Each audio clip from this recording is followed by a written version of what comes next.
Hey everybody, it's Sarah Bailey. How are you doing? I want to talk to you today about what to say when you go to parties, social gatherings, family events, things where you're going to be around a lot of people.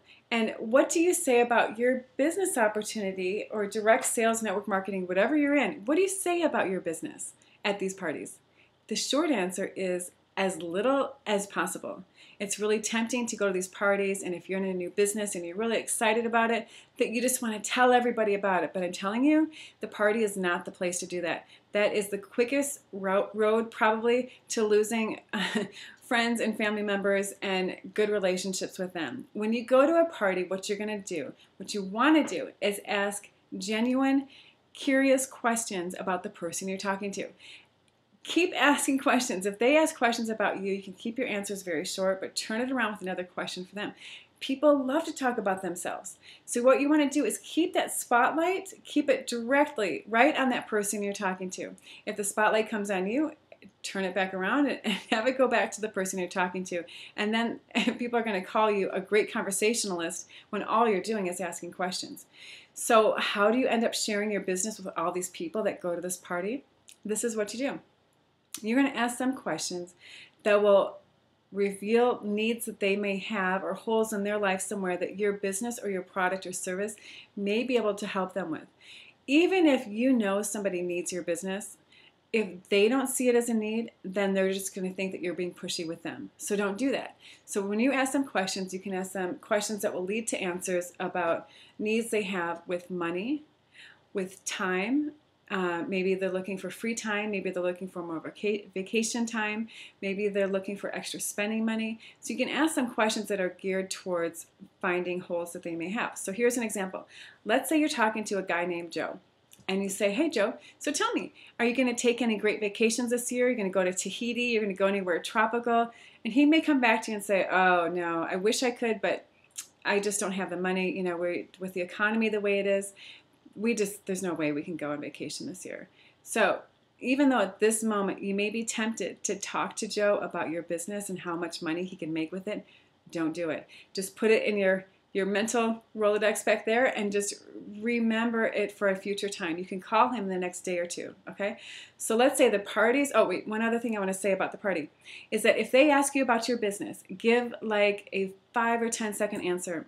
And that's it. So if they say, so what do you got going on? You could say something like, oh, I just got this little side thing going on. So tell me more about, what you're going to do over the holidays. Or if they say, if they probe and say, what do you do? You can say, you know what? I find a way to help people take a 6-month vacation twice a year. And that will stump them because that's like, what, a full-time vacation, right? So things like that. But then you turn it back around and you ask that person another question. So let's say it's like the next day or two. You call Joe back or whoever you're talking to at the party. Call him back and say, hey, Joe, that was a great party, wasn't it? He'll say, yeah, that was a lot of fun. So you know what, Joe, I can't help but remember that you said you'd love to be able to go on vacation, but you just don't have enough money to go, right? And he'll say, yeah. And say, you know what, Joe, I have an idea for you of a way that you can earn the money to go on that vacation you want to take. And I'll have you take a look at something, and if it's for you, great. If not, no big deal. And he'll say, yeah, sure, what do you got? See, now he's revealed his need to you. He says he has a need, and you have a solution. So you're not throwing up on that person with your business. You're actually finding a need. He tells you he has a need, and you're saying, hey, I have an answer for you. So now you're coming from a position of actually helping him, and he'll be much more receptive to hearing that information from you. Okay, here's a thing where people get caught up and get caught in a little trap, especially newer network marketers, and that is getting attached to the outcome. So when Joe looks at the information, you don't want to, and he says maybe or wants to think about it, whatever. We have other videos about that we can explain to you, what to do in those situations, but don't get attached to the outcome. He either wants to join you or he doesn't, and if he doesn't, it's okay. You're still going to be friends, okay? Don't chase him. There are millions of people out there who are looking for a business just like yours, okay? So this isn't it. That's fine. You can go to the next person. And you know what?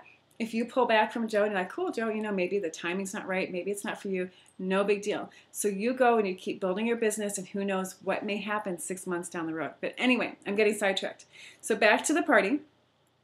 When you go to these events, Do not talk about your business. You're going to want to probe and find information about them and ask them questions and then call them up later. Keep social events social, not about your business. You'll end up, keeping more friends that way. You're going to have better relationships, better connections with people. People are going to like you more when you're not throwing up on them with your business, okay? So that's it for today. I hope you guys have a fantastic day. Here's to your success. Take care.